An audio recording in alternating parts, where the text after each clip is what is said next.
찾는 주님의 사랑과 거룩한 보혈의 공로를 우리가 찬양을 합니다.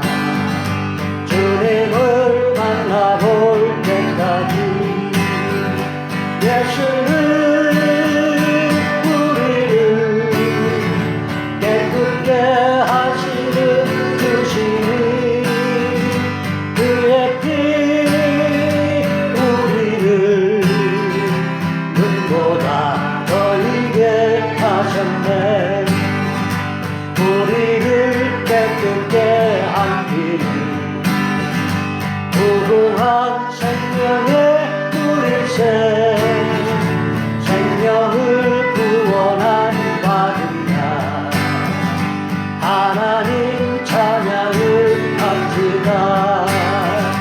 예수는 우리를 깨끗게 하시는 주시니 그의 피 우리를 눈보다 더이게 하셨네. 주님의 거룩한 보혈을 날마다 이루로 간증해 밤새이 싸우며 나가세. 천국에 들어갈 때까지 예수는 우리를 깨끗게 하시는 주시니 그의 피 우리를 눈보다 더이게 하셨네. 십자가 단단히 붙잡고 날마다 이기며 나가세.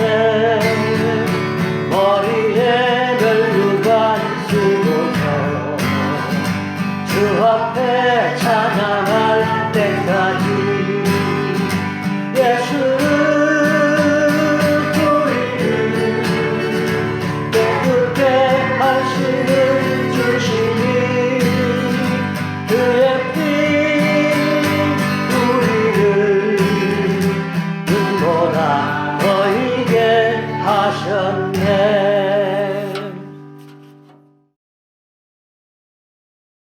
아하수에로 왕이 화가 많이 났습니다. 그래서 이제 왕비의 모습을 좀 잔치 마지막에 딱 보여주고 모여있는 사람들의 그 사기를 좀 높이고 또 이제 보여줌을 통해서 자신의 위신과 인기를 좀 이제 올리려고 했는데 왕비가 이를 거절했습니다. 그래서 이제 왕이 볼 때는 지난 180일 동안에 전국 127도의 각 지방 사람들을 이제 고관들과 또 장군들과 그런 분들 모아서 잔치를 하고 또 이제 수상공 사람들을 위해서 7일 동안 잔치를 하고 그렇게 해서 이제 자신이 목적한 바를 거의 다 이루었다고 생각을 했는데 왕비가 마지막에 가장 하이라이트 그 행사를 왕비가 거부함을 통해서 이제 왕이 권위가 위신이 이제 채통이 말이 아니게 된 겁니다. 180일 동안 열심히 잔치를 함으로 인해서 이제 각 도에 있는 사람들에게 자신의 그러한 그 여러 가지 그 능력과 또 자신이 가지고 있는 여러 가지를 보여주고 함을 통해서 아버지가 이루지 못했던 정복을 그리스 정복을 이제 다시 하자라고 이제 독려해야 되는 상황인 거죠. 그런데 이제 왕비의 입장에서 보면은 그냥 나는 안 가겠다라고 간단하게 생각할 수 있지만 왕의 입장에서 볼 때는 이게 간단한 게 아닙니다. 지난 아버지가 이제 그 정벌이 실패하고 그다음에 자기가 이어받은 다음에 지금 7년이 이제 전쟁에 패한 다음에 7년이 지난 상황이고 또 반란이나 여러 가지를 또 다 잠재웠고 그러니까 이제 앞으로 이제 국가 전체에다가 비전을 제시해야 되지 않습니까? 그러면 우리나라는 앞으로 무엇을 할 것이다. 그래서 그 비전을 뭘로 제시한 거냐면 그리스 재차 정복을 이제 비전을 제시한 겁니다. 그리고 그것을 위해서 여러 가지를 준비한 거죠. 사실 7년 전 다리어 왕도 그리스 정복을 위해서 굉장히 많은 노력을 해서 갔었는데 이제 대피했습니다. 수많은 병사들이 그때 이제 죽었죠. 그러면은 이제 백성들의 입장에서는 새로운 아들 왕이 된 다음에 다시 정복하러 가자라고 하면은요, 뭐가 떠오르겠습니까? 7년 전 참전했던 병사들이 못 돌아왔잖아요. 근데 그 병사들이 나의 형제가 될 수도 있고 자식이 될 수도 있고 동네 사람이 될 수도 있고 그동안 같이 지내던 병사들이 못 돌아오는 것이 얼마 안 됐단 말입니다. 7년이면. 그래서 아하수에로 왕이 이제 여러 가지로 잔치도 베풀고 여러 가지 준비해서 다시 정벌을 하기 위해서 많은 준비를 해가지고 딱 한 건데, 왕의 입장에서는 맨 마지막 왕비 보고 와서 좀 잔치를 빛내달라고 했는데 그걸 거부하니까 굉장히 당혹스러운 상황이 되는 겁니다.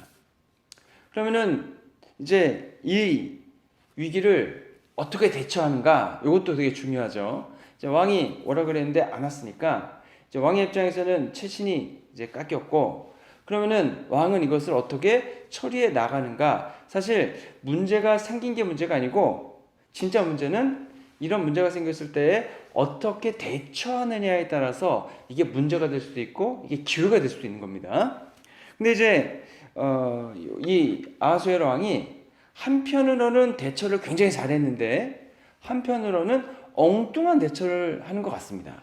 이제 엉뚱하다는 것도 이제 평가에 따라 다르기 때문에 엉뚱하다고 생각하는 건데, 첫 번째 잘한 일은 뭐냐면 그 즉시 왕비에 대한 이렇게 계산이나 행동을 하지를 않았습니다.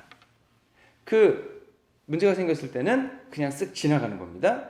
그리고 나서 감정적으로 처리하지 않고 나의 감정에 그런 일에 대한 결정과 판단하지 않고 그 고위 관리들을 소집해서 어떻게 일을 처리해야 되느냐라고 의견을 물었습니다. 이건 굉장히 잘한 일입니다. 많은 사람들이 이거를 안 하는 거죠. 근데 이제 12절에 보면 왕의 분노가 대단히 컸습니다. 그래서 뭐라고 적혀 있냐면 마음이 불붙는 것 같았다. 그러니까 마음이 버닝 막 타들어가는 거죠. 그만큼 화가 많이 났어요. 그럼 이제 그 정도 화가 나가지고 그 화를 표출하게 되면은요, 모든 걸 다 태워버리는 겁니다. 그 정도 화가 많이 났는데, 그래도 아하수에로 왕이 지혜로운 왕인 건 분명합니다. 그 왕이 그 분노를 표출하지 않고 그 여러 현인들, 제국의 현자들을 소집해서 이 일을 어떻게 해야 할 것인가, 왕의 명령을 따르지 않는 왕비에 대해서 어떻게 대처해야 하는가, 이제 이것을 물어본 겁니다. 이게 왜 중요하냐면 많은 사람들은 그렇게 하지 않습니다. 사람들은 감정이 휙 올라오면은 그 감정대로 행하죠. 감정이 화가 나면은 화를 내고, 기쁘고 즐거우면은 여러분 그 기마이, 속된 말로 이제 일본 용어인지 몰라도 기마이라고 그러잖아요. 기분이 막 살아가지고 막 일로 와라 용돈 줄게 하고 막 그냥 막 퍼주고, 그리고 그거 내가 할게, 내가 밥값 낼게부터 시작해서 내가 할게 하고서 자기가 내고, 그것도 이제 기분에 따른 거죠. 그래서 많은 경우 그런 기분과 감정에 따라 행동을 하게 되어 있습니다. 그런데 이 감정에 따라 움직이는 사람은 사실 신뢰하기가 어렵습니다. 왜냐하면 똑같은 사안이라 하더라도 감정이 고양돼 있을 때는 이렇게 행동하고 감정이 또 고양되지 않았을 때는 또 저렇게 행동하고, 그럼 사람들 입장에서는 이 일이 공정하게 이루어지느냐, 정의롭게 이루어지느냐, 아니면은 뭐 그런 거는 이제 관심이 없고 그 사람의 기분이 어떠느냐, 이제 그것만 볼 거지 않습니까? 그러면 사람의 기분은 항상 바뀌거든요.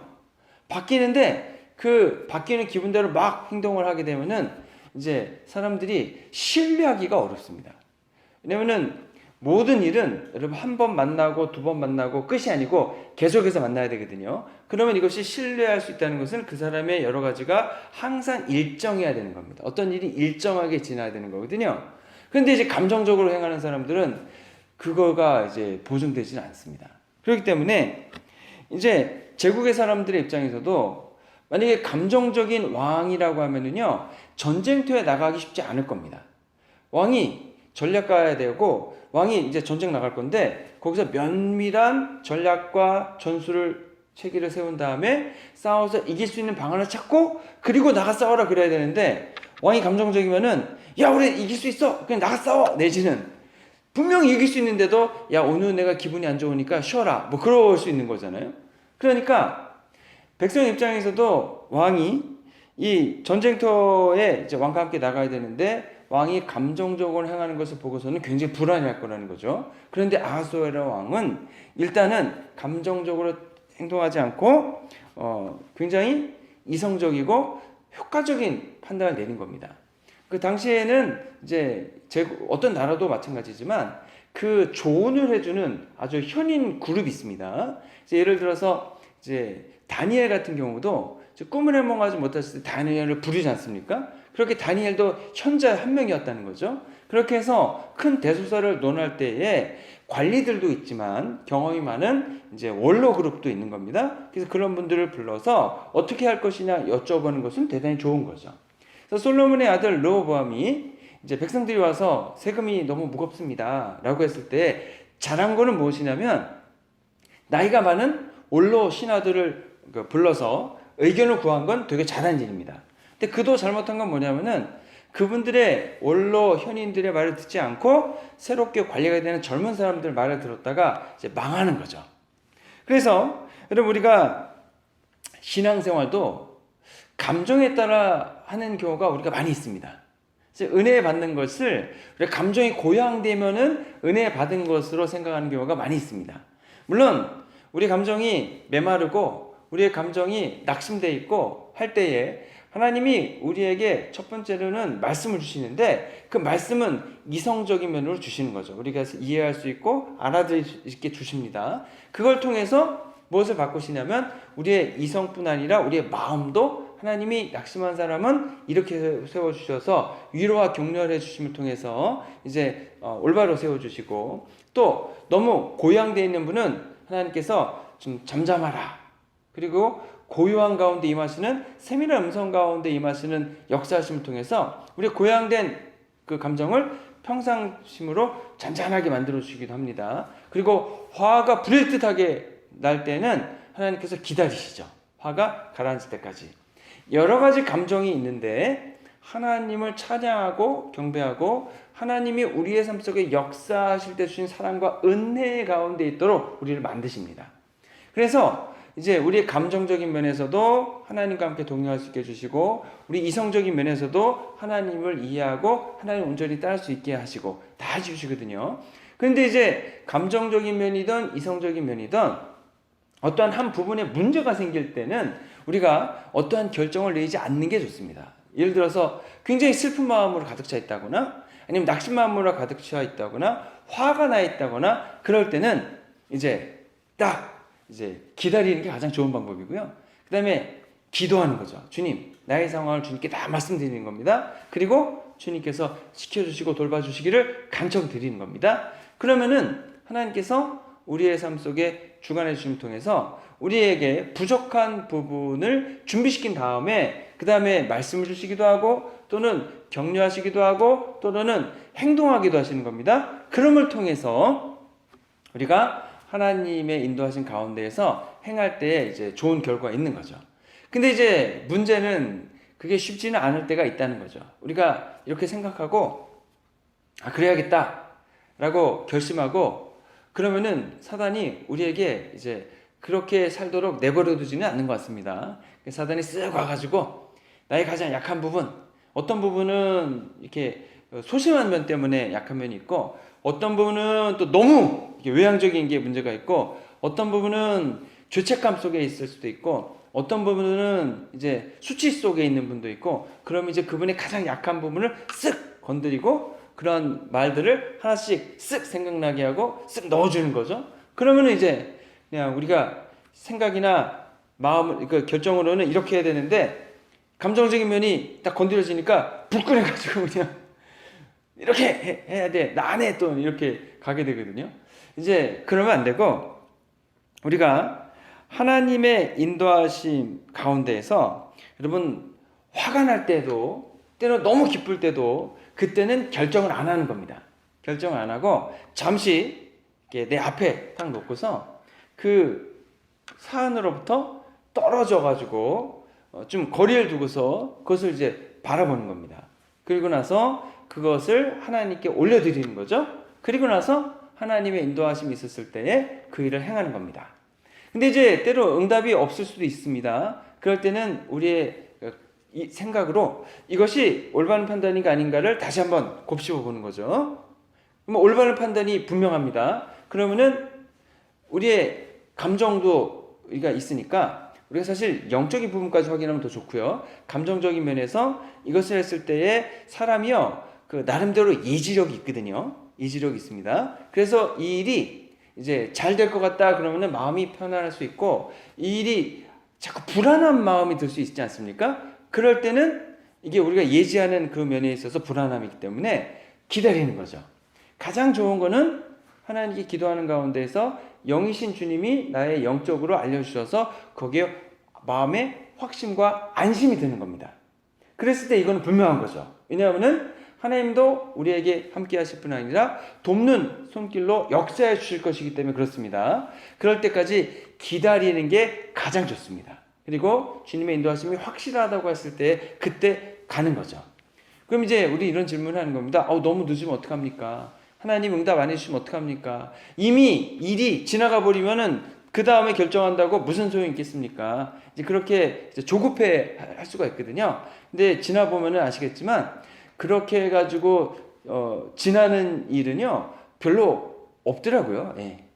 그래서 그 급하게 뭔가를 반드시 지금 이 순간에 결정을 해가지고 그런 일들이 별로 없지 않습니까? 지나 보시면 알겠지만, 그래서 우리가 기다려도 여러분 절대로 괜찮습니다.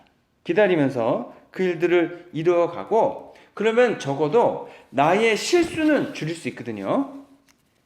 그래서 이제 왕이 이제 현자들을 모아서 물어본 건 대단히 잘한 겁니다. 근데 이제 문제가 어디서 생기냐면, 이제 그 현자들이 뭐라고 왕에게 제안하냐면, 제안한 내용이 이제 왕후가 왕에게 잘못한 거는 왕한테만 잘못한 게 아닙니다. 제국에 있는 모든 지방의 관리들과 백성들에게도 잘못한 겁니다. 여기서 백성은 여러분 여성 백성이 아니고 남성 백성만 얘기하는 겁니다. 왜냐하면 왕후의 말을 전해들은 제국의 부인들이 자신의 남편의 말을 안 들을 것이기 때문에 그런 거죠. 그래서 여인들이 남편을 멸시하고 분노하게 될 것입니다. 그러니까 이제 이 현인들도 이게 왕의 문제만이 아니라 자기들 문제인 거죠. 이제 같은 이제 그 왕과 왕비의 문제라기보다는 남편과 아내의 문제로 받아들이면서 자기들의 문제로 이제 이해가 되는 거예요. 그래서 대책으로 왕의 말을 듣지 않는, 남편의 말을 듣지 않는 왕후 와스디 그 아내를 폐위시켜라, 이혼하는 얘기죠. 다시는 왕 앞에 못하게 하는 아예 법령을 제정해서 반포해라, 이렇게 얘기합니다. 그리고 실제로 왕이 법령을 만들어서 반포를 해버립니다. 아니 왕정 국가니까 뭐 그럴 수 있는데, 사실 이 문무가인이라는 사람이 법령과 규례를 잘 아는 사람이 분명합니다. 그런데 그런 법을 그냥 만들어서 왕후를 폐위시켜버리는 이제 그런 일이 일어나는데요. 물론 당시는 지난주에도 말씀드렸지만 여성은 뭐 이제 남편의 소유물 내지는 재산 정도로 여겼다고 하지만 이제 그게 좀 그런 거죠. 법이 뭐 그렇습니까? 왕이 기분 나쁘다 그러면 법 만들어가지고 그렇게 하고, 그게 뭐예요? 근데 이게 뭐 좀 그렇다고 생각하지만 사람이 만든 법들은 다 이렇습니다. 생각해 보시기 바랍니다. 사람이 만든 법은요 다 그 사람의 이득이 되는 법을 만드는 겁니다. 그런데요, 이득이라고 하는 것이 모두에게 이득이 되지는 않습니다. 나에게 이득이 된다면, 우리에게 이득이 된다면 이득이 안 되는 사람들이 있어요. 그래서 인간이 만드는 법들은요, 국회에서 만드는 법이나 상원이나 하원이나 어디서 만드는 법도요 모두의 이득을 보장하는 법은 없다고 하는 거죠. 그래서 항상 한편의 이득을 받으면 한편의 이득을 받지 못한다고 하는 겁니다. 그래서 여러분, 하나님의 법이 중요하고 그 하나님의 법을 따라야 되는 이유가 뭐냐면요, 하나님의 법은 모든 사람에게 공평합니다. 그리고 하나님의 법은 그 법을 따르는 모든 사람에게 이득이 됩니다. 그리고 하나님의 법은 그 법을 따르기만 하면 그 사람들이 잘 되게끔 만듭니다. 그리고 그 법을 따르는 모든 사람에게 하나님이 다 복을 내려 주시는 법이라고 하는 겁니다. 그래서 그 정의라고 얘기할 때 사람이 만드는 법은요, 모든 사람에게 정의가 될 수가 없습니다. 그런데 하나님이 만드신 법은 모든 사람에게 정의가 된다는 겁니다. 그런 면에서 이제 저희가 트럼프 대통령이 이번에 당선되고 나서 며칠 전에 이제 발표를 했죠.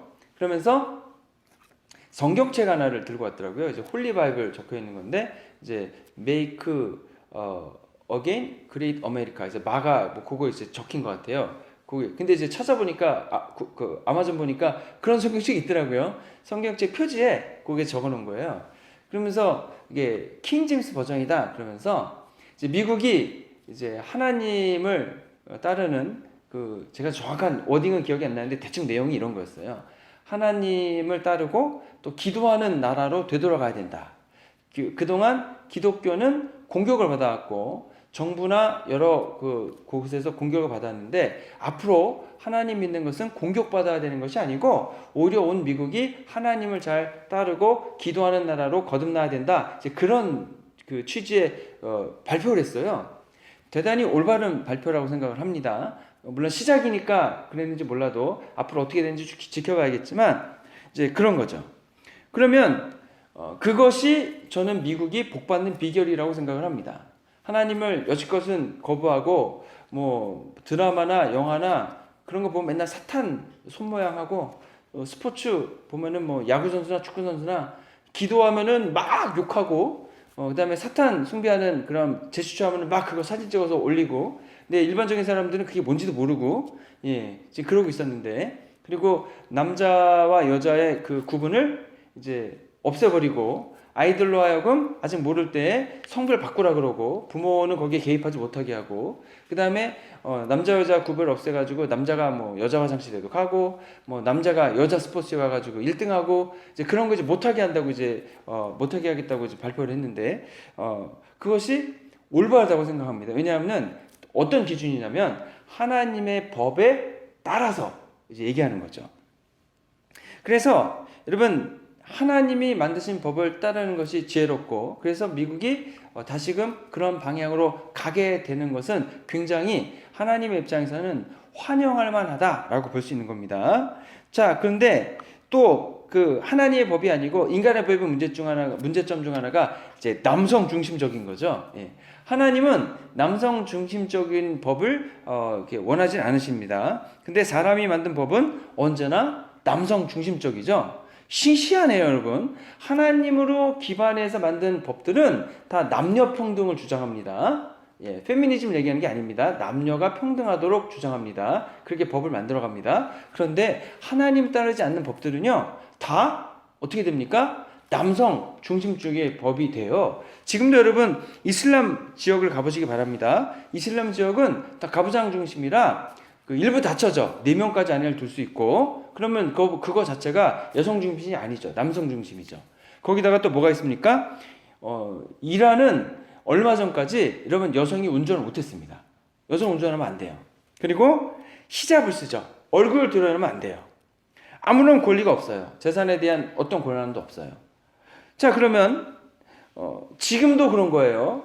그러면 앞으로는 어떨 거냐? 앞으로는 시대가 바뀌어지고 좋아지니까 개선될 거냐? 그렇지 않습니다. 지금도 그러면 앞으로도 그런다는 얘기거든요. 근데 이제 재밌는 것 중 하나가 뭐냐면 지금 이슬람이 지배하고 있는 지역이 여러분 거의 아하수에로가 지배하던 지역과 일치하잖아요. 그러니까 이 와시디 왕비를 폐위했던 남성 중심적 문화가 거기에 그대로 있는 거고 종교가 바뀌었을 뿐이지만 여전히 남성 중심적인 그러한 문화가 지금까지 지배하고 있다. 안타까운 면이지만 그렇다는 거죠. 그래서 왕위가 폐위돼 버렸습니다. 폐위.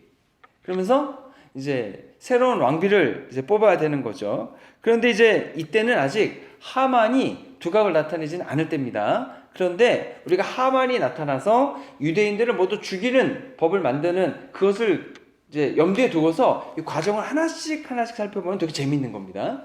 그리고 이제 새로 왕비를 뽑자고 이제 2장에서 얘기하지 않습니까? 근데 1장과 2장 사이에는요, 대략 4, 5년의 공백이 사실은 있습니다. 어떤 거냐면은, 이제 와스디 왕비를 폐위하지 않았습니까? 그리고 이 에스더 1장이 끝났습니다. 그리고 이 에스더 2장이 왕비를 새로 뽑는데 사실은 그 사이에 어떤 일이 있었냐면 이제 아하수에로 왕이 그 사건이 있은 다음에 3년 후에 여러분 그리스와 전쟁을 하러 갑니다. 예, 이 전쟁이 이제 기원전 480년에 있었던 건데 헤로도스의 기록에 의하면 보병이 170만 명, 기병이 8만 명, 그다음에 동맹군 32만 명에서 260만 명이 공격하러 갔다. 근데 이게 여러분 여기 말이 좀 이상하죠. 260만 명이면은 조조의 100만 대군도 많은데 되나? 그래서 이제 좀 더 찾아봤더니 어떤 학자는 그거는 좀 과장이 심하고 한 80만 명 됐을 것이다. 어떤 학자는 한 30만 명 됐을 것이다. 그렇게 얘기하는데 이제 이것이 여러분 헬레스폰포스 해협인데 그 해협을 자기네 군함으로 연결한 다음에 병사가 여기서 모두 건너가는데 7일이 걸렸대요. 그러니까 적은 군사는 아닙니다. 엄청나게 많은 군사입니다. 사실 80만 명이라고 해도 여러분 작은 군사가 아니죠. 대한민국의 그 군인 전체 수가 60만에서 지금 50만으로 줄었잖아요. 여러분 50만 명도 대단한데 이게 옛날에 인구가 별로 안 됐잖아요. 사실 인구 1억 명 넘은 게 1900년대인데 이때는 여러분 그 기원 전이니까 그래도 엄청나게 많은 군대가 수집이 된 겁니다. 그래서 이제 영화 300을 보면은 이제 300명이 그 협곡에서 페르시아 대군을 막는데 거기서 뭐 다 이긴 것처럼 얘기하지만 결국에는 이틀을 버티지 못했습니다. 그래서 페르시아 군대가 이제 우회를 통해서 이제 그리스의 모든 도시 국가들을 다 점령합니다. 이제 육전에서는요 완승했습니다. 완승. 근데 이제 그러다 보니까 그리스는 이제 도시 국가가 섬이 많잖아요. 그러니까 우리가 이길 수 없다라고 판단하고서는 이제 섬으로 대피를 버렸습니다. 도망가 버렸습니다. 살라미스 섬으로 가버렸는데 이제 페르시아 군대가 가진 배와 이제 그리스 군대가 가진 배가 달랐다 그럽니다. 그리스 군대는 이제 섬들이 많고 하니까 배가요 작고 그다음에 가볍답니다. 그래서 급류에서도 움직이기가 쉬웠대요. 근데 이제 페르시아 군대 배는 넓은 대양을 이제 관할해야 되지 않습니까? 그러니까 배가 크고 그다음에 멀리 갈 수 있고 무거웠대요. 근데 이제 이 살라미스 섬을 공격하다 보니까 이제 해류가 빠르고 그러다 보니까 이 배들이 무겁고 하니까 그 지형에 적응하기 어려웠다는 거죠. 그래서 해전에서 작고 가벼웠던 그리스의 갤리선에 의해서 페르시아 군선들이 괴멸을 당합니다. 그래서 결국 전쟁이 지게 돼요. 그래가지고 왕이 이 해전에서 져가지고 이제 아버지에 이어서 이제 2연패죠. 부자가 이어서 전쟁에 지고 옵니다. 지고 와가지고는 분하지겠죠. 분해가지고 뭐 하냐면은 왕이 1년 동안 주색 잡기에 빠져 있었다고 합니다. 그러니까 신하들 볼 때 너무 힘든 거죠. 그래서 제국의 이제 앞으로의 운명을 어떻게 할 것인가 그러면서 앞으로 우리의 미래를 어떻게 바꿔나갈 것인가에 대해서 이제 제안을 하나 하는데 그 제안 활로를 무엇으로 찾았냐면은 이제 왕후가 없으니까 왕후를 새로 뽑자는 것으로 제안을 하게 되는 겁니다. 그러면서 새로운 이제 왕비를 선택을 해야 되는 거죠. 근데 문제는 뭐냐면 그러면 왕후를 복귀시키면 되잖아요.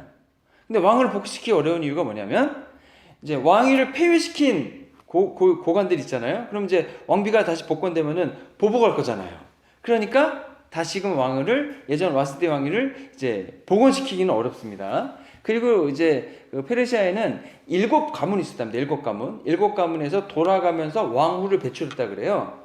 그런데 이제 와스디 왕후를 폐위시켰을 때 무무관이라는 사람이 자기 집안 사람을 왕후로 넣기 위해서 폐위시켰다 이런 말도 있거든요. 그러니까 이제 다른 가문에서 왕비를 이제 뽑아야 되는 겁니다. 그러다 보니까 아예 귀족 가문이 아니라 모든 제국의 사람 중에서 뽑자 그렇게 많이 올라오게 되고 그러면서 7가문이 아닌 사람 중에서도 왕후가 될 수 있는 문이 열리게 되는 겁니다. 그러다 보니까 이제 에스더가 페르시아 가문의 7가문 출신도 아니고 그리고 무무관처럼 뒤를 든든히 받쳐줄 그런 저기도 아니고 그럼에도 불구하고 에스더도 왕후 선발전에 나갈 수 있는 기회를 얻게 되는 겁니다. 자, 그러면은 뭐 그런가 보다라고 하지만 아까도 말씀드렸지만 이제 조금 있으면은 이제 유대인들을 모두 죽이는 법을 하만이 만들 거거든요. 그리고 유대인들은 큰 위기에 빠지게 될 겁니다. 더군다나 지금은 어떤 때냐면은 예루살렘 성전이 재건된 다음입니다. 그리고 거기서 하나님께 계속해서 예배와 제사가 이루어지고 있는 겁니다. 그러면은 이제 하만이 모든 유대인들을 죽이는 게 수산궁에서만 죽이는 게 아니고 페르시아 전역에서 다 죽이는 거거든요. 그러면 유대도 페르시아에 점령하에 있었기 때문에 곧 유대에 있는 유대인들도 다 죽일 수 있는 거예요. 자, 그 법은 어떤 법이냐면 예루살렘에 재건된 성전을 다시 파괴하는 법이 되는 거고 하나님을 섬기는 사람을 모두 학살하는 법이 되는 거죠. 자, 그러면 하나님은 그 일이 이제 사단은 이면적으로 준비를 쫙 해가고 있는 거지 않습니까? 근데 하나님께서도 거기에 발맞춰서 그 이면에서 준비를 하나씩 해 나가고 계신 것을 우리가 유추할 수 있는 겁니다. 이런 얘기가 여러분 에스더에서는 나오질 않고요. 에스더에서는 하나님의 직접적인 거론이 없습니다. 하지만 하나님이 그 뒤에서 어떻게 배경적으로 역사하시는가를 우리가 볼 수 있는 것, 이것이 에스더의 재미 중 하나라고 하는 거죠. 자, 그래서 이제 에스더는 알지 못합니다.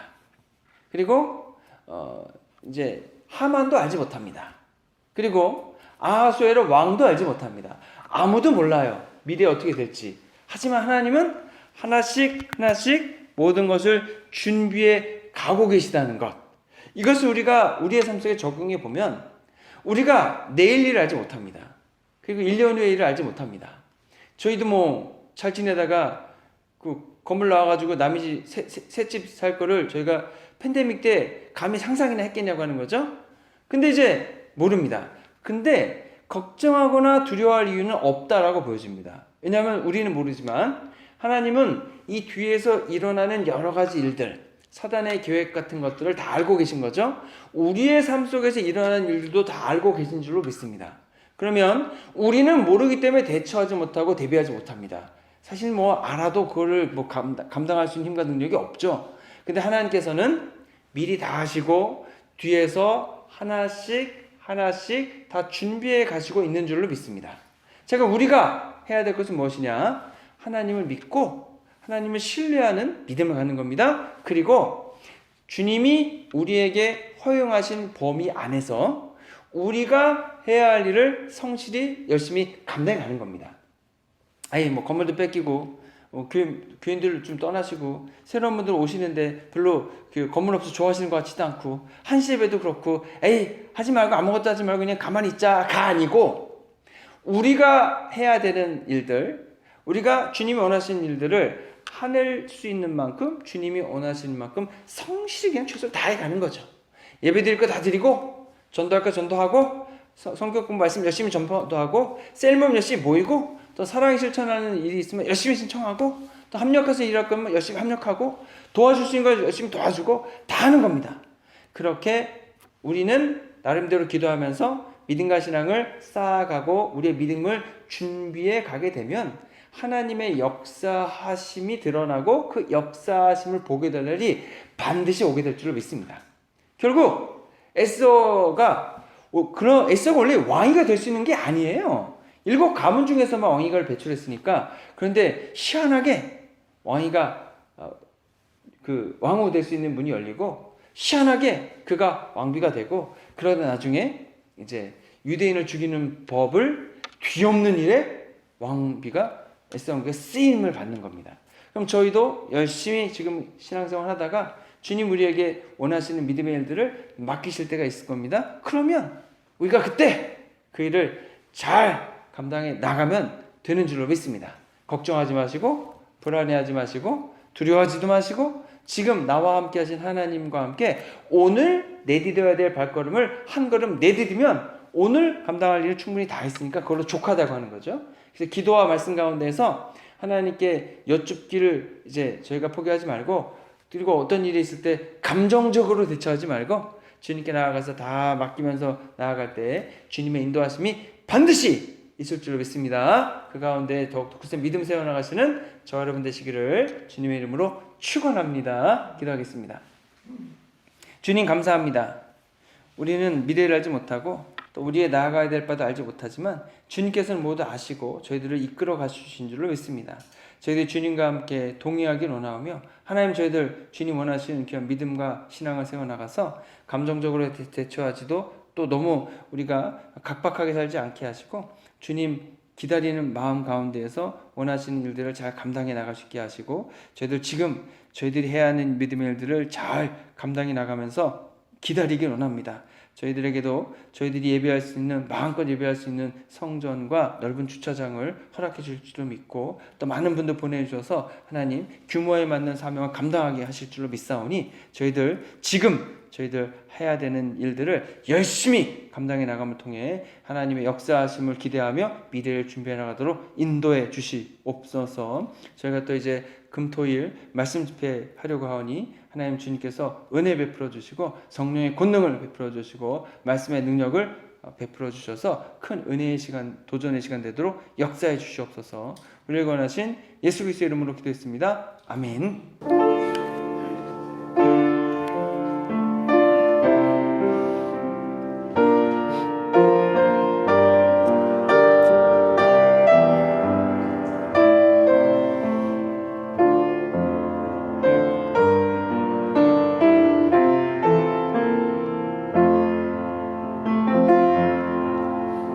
작은 갈대 상자 물이 새지 않도록 역청과 나무진을 칠하네. 어떤 마음이었을까 그녀의 두 눈엔 눈물이 흐르고 흘러 동그란 눈으로 엄마를 보고 있는 아이와 입을 맞추고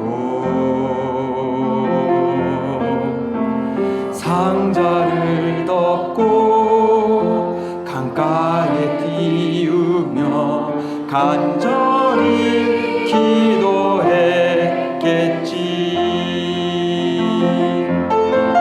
정처 없이 가물에 흔들흔들 흘러내려가는 그 상자를 보며 눈을 감아도 보이는 아이와 눈을 맞추며 주저앉아 눈물을 흘렸겠지. 너의 삶의 창주인 너의 참부모이신 하나님 그 손에 너의 삶을 맡긴다.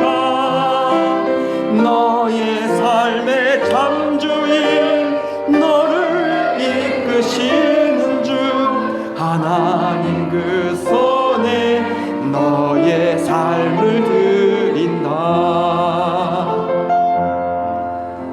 작은 갈대 상자 물이 새지 않도록 역청과 나무진을 칠하네. 어떤 마음이었을까 그녀의 두 눈엔 눈물이 흐르고 흘러 동그란 눈으로 엄마를 보고 있는 아이와 입을 맞추고 상자를 덮고 강가에 띄우며 간절히 기도했겠지.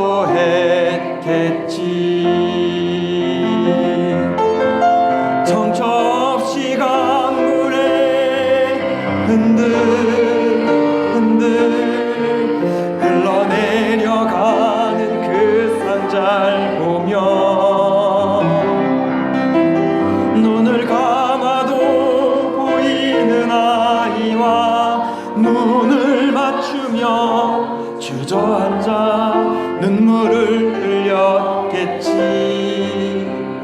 너의 삶의 참 주인 너의 참 부모이신 하나님 그 손에 너의 삶을 맡긴다.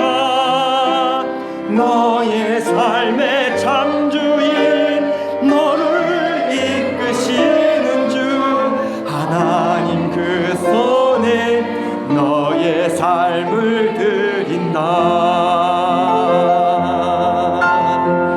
그가 널 구원하시리.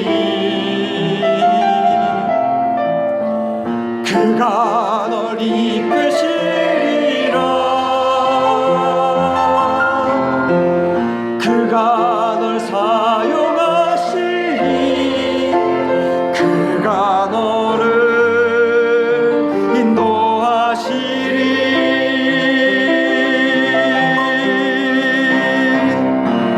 너의 삶의 참 주인 너의 참 부모이신 하나님 그 손에 너의 삶을 맡긴다. 너의 삶의 참 주인 너를 이끄시는 주 하나님 그 손에 너의 삶을 드린다. 그가 널 구원하시리. 그가 널 이끄시리라. 그가 널 사용하시리. 그가 너를 인도하시리.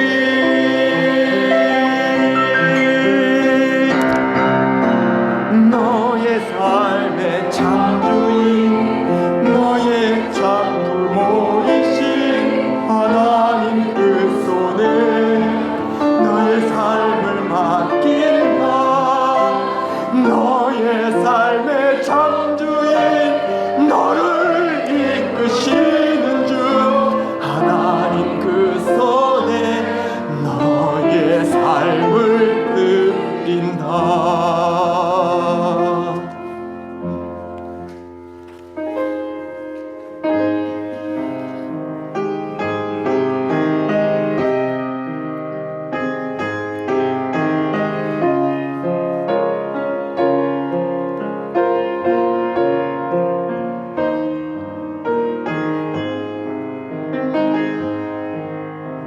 주님 제 마음이 너무 둔해서 주님을 볼 수 없습니다. 이 땅에 속하여 이 땅만 보다가 주님 손을 놓쳤습니다. 나는 나그네로 왔는데 왜 주저앉게 되었나. 나는 정직이인데 언제부터 내 삶의 주인이 되어버렸나.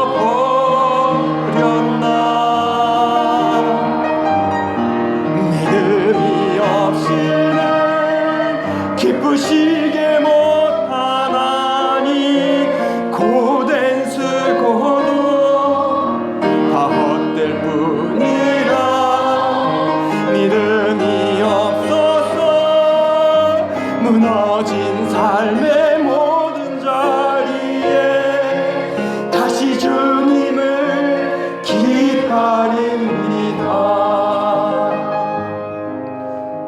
주님 제 마음이 너무 둔해서 주님을 볼 수 없습니다.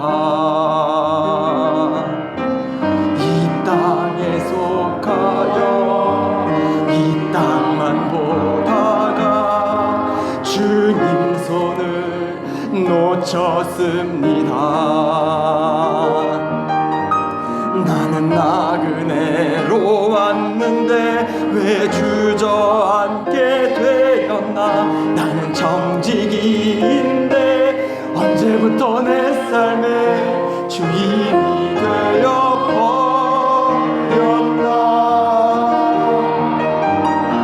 믿음이 없이는 기쁘시게 못하나니 주를 찾는 자 반드시 만나리. 믿음이 없어서 무너진 삶의 모든 자리에 다시 주님을 기다립니다.